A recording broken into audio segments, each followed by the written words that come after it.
नमस्कार, मैं हूं मंजीत कौर और आज हमारी प्रेस कॉन्फ्रेंस में जो पहुंचे उनके बारे में भी आपको बताएंगे। लेकिन जैसा कि हम जानी मानी हस्तियों से आपको मिलवाते हैं और जानकारी लेते हैं कि 2024 के इलेक्शन आ रहे हैं, जो दावेदार हैं क्या सोच क्या विचारधारा लेके चुनावी मैदान में आएंगे, किस तरह से वो जनता की समस्याओं को समझते हैं, किस तरह से वो निपटा सकते हैं। आइए इसी श्रृंखला में आज हमारे साथ नीलोखेड़ी विधानसभा से मीना चौहान जी हमारे साथ हैं, जो कि भाजपा पार्टी में 2016 से प्रदेश महामंत्री रह चुके हैं महिला मोर्चा। उसके बाद 2019 के बाद अब प्रदेश में वो महिला मोर्चा उपाध्यक्ष के पद पर हैं और लंबे समय से राजनीति से जुड़े हैं, लंबे समय से महिलाओं की समस्याओं को समझते हैं और यथासंभव उनको निपटाने का भी काम करते हैं। हमेशा जनता के बीच में रहते हैं और जनता को धरातल से जो भी जनता की समस्याएं होती हैं वो बहुत अच्छे से वो समझते हैं और जानते हैं। आइए जानकारी लेते हैं मीना चौहान जी से कि 2024 के जो मतदान आ रहे हैं उसमें क्या कुछ एजेंडा लेकर वो मैदान में उतरेंगे। जी, सर्वप्रथम मैं आपके माध्यम से सभी सुनने वाले दर्शकों को मैं सादर नमस्कार करती हूँ। जैसा कि आप कह रहे हैं कि 2024 में हम क्या एजेंडा लेके निकलेंगे। सर्वप्रथम तो मैं आपको ये बताना चाहूंगी कि भारतीय जनता पार्टी जब सत्ता में आई थी तो उसने सिर्फ एक ही मकसद को लेके सत्ता में वो किया था, अंत्योदय को। अंत्योदय मतलब गरीब व्यक्ति तक उन योजनाओं को पहुंचाना जिससे कि वो वंचित है। और आज मैं बिल्कुल मजबूती के साथ ये बात कहूंगी कि भारतीय जनता पार्टी जब सत्ता में आई और उसने जो जनता को वादा किया उस वादे को पूरा निभाया। विपक्ष हमेशा कहा करता था कि राम मंदिर बनाएंगे, तारीख नहीं बताएंगे, पर आज आप सबके सामने है राम मंदिर भी बना और वही बना है। आप महिला हैं तो महिलाओं के हित के बारे में भी आपसे बातचीत चर्चा रहेगी, लेकिन अब समस्याएं तो सभी की हैं, युवाओं की भी हैं, रोजगार की भी हैं। आप हल्के में निकलते हैं तो किस तरह की जन समस्याएं हैं जो आपके सामने आती हैं।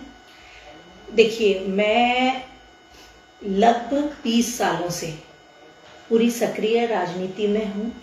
महिला जागरूकता मंच के माध्यम से भी मैंने महिलाओं के बीच में काम किया और जब भारतीय जनता पार्टी में आई तो भिन्न भिन्न दायित्वों के साथ उन्होंने मेरे कार्य को देखते हुए प्रदेश में महामंत्री का दायित्व दिया।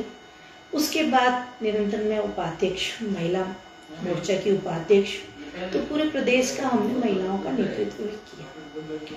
तो महिलाओं की जो समस्या रही है, मैं बिल्कुल मतलब आपको हकीकत में ये कहना चाहूंगी कि माननीय प्रधानमंत्री नरेंद्र भाई मोदी जी ने और हमारे माननीय मुख्यमंत्री मनोहर लाल जी ने महिलाओं की जो समस्या को समझते हुए जो योजनाएं बनाई, वाकई में वो बहुत लाभकारी है। पार्टी में कब से कितना समय हो गया पार्टी में अपनी सेवा देते हुए? आपने? मुझे लगभग 20 वर्ष हो गए हैं। 20 वर्षों में इससे पहले कोई पार्टी ज्वाइन करी थी कोई या नहीं? मैं किसी पार्टी में नहीं थी। सर्वप्रथम मैंने भारतीय जनता पार्टी की ही सदस्यता। क्या सोचकर बीजेपी ज्वाइन की थी? ऐसा नेशनल पार्टी और भी थी, लेकिन बीजेपी ही करने का बिल्कुल आप सही बात कह रहे हैं कि भारतीय जनता पार्टी ही क्यों चॉइस की। ये आपका बहुत अच्छा क्वेश्चन है। काफी लोग पूछते भी हैं कि भारतीय जनता पार्टी ही क्यों? क्योंकि भारतीय जनता पार्टी एक ऐसी पार्टी है जो देश हित की बात करती है, राष्ट्र सर्वोपरि है, उसके लिए राष्ट्र हित सर्वोपरि है। और सर्वप्रथम जो महिलाओं को मान सम्मान दिया जाता है पार्टी में और जो महिलाओं के बारे में सोचा जाता है, ऐसी कोई भी पार्टी नहीं देखी मैंने कि उसने महिलाओं को इतना मान सम्मान दिया। आप देखिए कि 70 सालों से बेशक हमारी प्रधानमंत्री इंदिरा गांधी रही हूं, पर उन्होंने वित्त मंत्रालय और रक्षा मंत्रालय जैसे मंत्रालय महिलाओं के हाथ में नहीं दिए। पर आज मोदी जी ने महिलाओं के मान सम्मान को बढ़ाते हुए ऐसे मंत्रालय उनके हाथ में दिए और विश्वास किया, और साथ में हम महिलाएं लोकसभा और विधानसभा में भी अपना नेतृत्व दिखा सकें और अपनी कलम से महिलाओं की लड़ाई लड़ सकें, महिलाओं के हित की बात कर सकें। इस हित को देखते हुए माननीय प्रधानमंत्री जी ने आज 33% आरक्षण देकर हम महिलाओं को गौरवान्वित किया है। 50-50 बात करते हैं हल्के की समस्याओं की। देखिए, जब माननीय प्रधानमंत्री जी जब प्रधानमंत्री बने, मोदी जी जब प्रधानमंत्री बने, तो उन्होंने पानीपत की पवित्र धरती से बेटी बचाओ बेटी पढ़ाओ का नारा हरियाणा में दिया था, क्योंकि हरियाणा ही एक ऐसा प्रदेश था हमारा कि जिसमें लिंग अनुपात बहुत कम था। 1000 पे कम से कम 800 के करीब, लगभग 800 के आसपास हमारी बेटियां रहा करती थी। पर जब माननीय प्रधानमंत्री जी के नेतृत्व में और माननीय मुख्यमंत्री जी के नेतृत्व में पानीपत की धरा से जब बेटी बचाओ बेटी पढ़ाओ का नारा दिया गया, तो वाकई में वो नारा इतना असरदार साबित हुआ हरियाणा में कि आज बेटों की संख्या और बेटियों की संख्या लगभग बराबर पहुंचने जा रही है। और इसके लिए बहुत काम किया। मैं माननीय मुख्यमंत्री जी का भी एक महिला होने के नाते आभार व्यक्त करती हूँ कि इन्होंने इस नारे को हरियाणा में चरितार्थ किया। शिक्षा और स्वास्थ्य को लेकर क्या कहेंगे? महिलाओं के लिए कहीं ना कहीं आज भी बेटियां बाहर निकलती है, सुरक्षित महसूस करती हैं। देखिए मैम, जो लॉ एंड ऑर्डर है हमारा, वो पहले से तो सुधरा है। ऐसा नहीं कह सकते कि हम लॉ एंड ऑर्डर वो उसमें हुआ हो।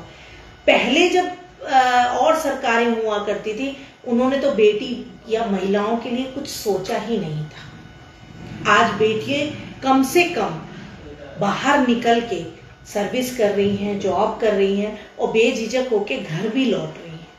तो जब से भारतीय जनता पार्टी ने हरियाणा में अपनी सत्ता हासिल की है या सत्ता पे आए हैं, तब से इसकी तरफ वो बकायदा कर्मठता से कार्य कर रहा है और इस चीज को वो बहुत अच्छी तरह से महिला सुरक्षा के लिए उन्होंने थाने भी खुलवाए, जहां महिलाएं अपनी ग्रीवेंसेस लेके किसी पुरुष के सामने अपनी बात नहीं रख सकती थी। आज पूरे हरियाणा में महिला थाने खुलवाए हैं, महिलाओं के लिए कार्य किए हैं, महिलाओं के लिए योजनाएं लेके आए हैं। तो ऐसी बहुत सी चीजें जो नशे को लेकर क्या कहना चाहेंगे मैडम? नशा आज चरम सीमा पर है, नशा रुकने का नाम नहीं ले रहा है। नशे को लेकर क्या कहेंगे? वाकई ये एक सोचनीय विषय है, पर माननीय मुख्यमंत्री जी निरंतर इस चीज के लिए, नशा मुक्ति के लिए कार्यक्रम कर रहे हैं। अभी साइकिल यात्रा इन्होंने पूरे हरियाणा में जबरदस्त तरीके से निकाली नशा मुक्त करने के लिए, और बहुत सारे लोगों ने इसमें पार्टिसिपेट भी किया। इसका असर धरातल पे होगा, पर हमारा हरियाणा पंजाब से घिरा होने के नाते कुछ सीमाएं ऐसी हो जाती हैं कि वहां पे सुरक्षा की दृष्टि से पंजाब से नशा। आम जनता का मत है कि हरियाणा के मुख्यमंत्री ईमानदार हैं, अगर वो चाहें एक दिन में नशा खत्म कर सकते हैं। कैसे? इसमें कोई शक नहीं है कि हरियाणा के मुख्यमंत्री ईमानदार है। ये आपके सामने है, सारी चीजें हकीकत है। आज वो ईमानदारी से कार्य कर रहे हैं। ऐसे बहुत सारे, देखिए कितने लोग, आज कितना क्राइम हुआ, पर जनता में इतना विश्वास है, तो कैसे खत्म कर सकते हैं एक दिन में नशा? नहीं, ये तो सब जनता की सोच है कि एक दिन में नशा खत्म कर सकते हैं, और माननीय मुख्यमंत्री जी खत्म कर सकते हैं। मुख्यमंत्री जी कोशिश कर सकते हैं, प्रयास कर सकते हैं, पर एक चीज कभी भी कोई विपक्ष आरोप लगाता है कि जानबूझकर नशा खत्म नहीं करना चाहती सरकार।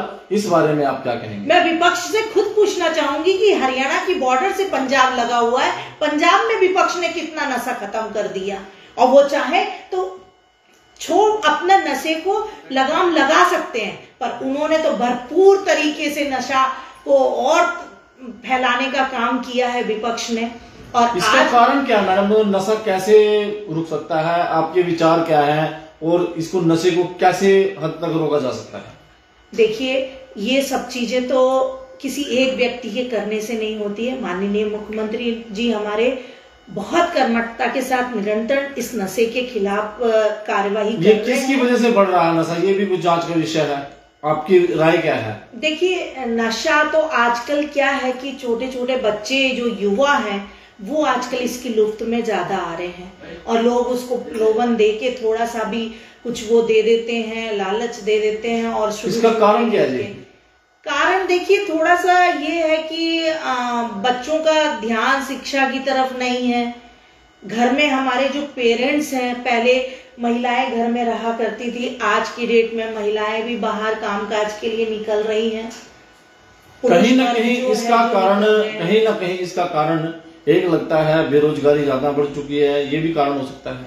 देखिए बेरोजगारी एक कारण हो सकता है, पर भारतीय जनता पार्टी जब से आई है सत्ता में, आज मैं बिल्कुल दावे के साथ कहूंगी कि हुड्डा जी कहते हैं कि हमने बहुत ज्यादा नौकरियां दी, पर आज यदि दोनों पार्टियों का कंपैरिजन किया जाए तो मैं बिल्कुल दावे के साथ कह सकती हूँ कि माननीय मुख्यमंत्री जी ने बिना खर्ची बिना पर्ची के आज हरियाणा में नौकरी लगाई। हुड्डा जी के कंपैरिजन में ज्यादा नौकरियां लगाई और अभी भी फिलहाल नौकरियां लग रही हैं। 2024 के चुनाव को किस नजर से देखते हैं? 2024 के चुनाव में क्या बदलाव देखने को मिलेगा?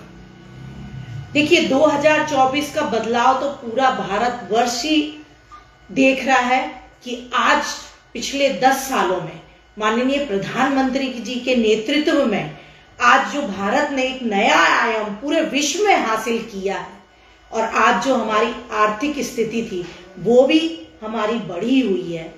इस चीज को लेके 2024 में यदि हमारे प्रधानमंत्री जी नरेंद्र मोदी जी के नेतृत्व में पुनः सरकार बनती है, वैसे तो 101% बनेगी, तो वो बनती है तो बहुत से कितने का नारा लगाया? 400 पार के बारे में क्या कहना चाहेंगे आप? बिल्कुल हम 400 पार करेंगे, इसमें कोई शक नहीं है कि आज पूरी जनता, जो पूरे भारतवर्ष की जनता है, आज जो कहा कथनी और करनी में हमारे प्रधानमंत्री जी और मुख्यमंत्री जी ने कोई कसर नहीं छोड़ी, जो कहा वो किया। इसलिए जनता उनकी बातों पे विश्वास करती है कि आज जो कहा गया है वो पूरा होगा और उसको पूरा करेंगे। 370 जैसी धाराएं हटा दी, 34A हटा दिया, राम मंदिर बना दिया, और बताइए ये सब वादा आम जनता को संदेश क्या देना चाहेंगे, जो जनता आपको देख रही है,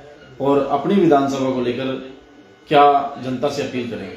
देखिए मैं आम जनता से आपके माध्यम से यही अपील करना चाहूंगी कि जो 2024 है वो बिल्कुल चुनावी वर्ष है हरियाणा के लिए, क्योंकि 2024 में हमें लोकसभा भी लड़नी है और 2024 में हमारी विधानसभा भी लड़नी है। तो दोनों ही हमारे चुनावी वर्ष है इसमें। तो मैं जनता को ये कहना चाहूंगी कि आपका वोट का अधिकार है, आप ऐसे अपने सामने वाले को, ऐसे कैंडिडेट को चुनिए जो कि आज धरातल पे काम कर रहे हैं, गरीबों के बारे में सोच रहे हैं, युवाओं के बारे में सोच रहे हैं, महिलाओं के बारे में सोच रहे हैं और किसानों के बारे में सोच रहे हैं। क्योंकि ये चारों जो पीढ़ियां, जो चारों जो वर्ग हैं, इनके बारे में माननीय प्रधानमंत्री जी ने सोचा है और इनको उनकी नॉलेज में, उनके संज्ञान में सिर्फ 4 ही व्यक्ति वर्ग हैं जिनके लिए उन्होंने काम किया है और आज धरातल पे इनके लिए काम दिख रहा है। तो मैं तो यही कहना चाहूंगी कि जनता बहुत समझदार है, आज उनको वोट दीजिए जो आपके हित की, आपके कार्यों की, आपके सभी चीजों की चिंता करते हैं। तो ऐसे जनता जरूर ऐसे लोगों को चुन के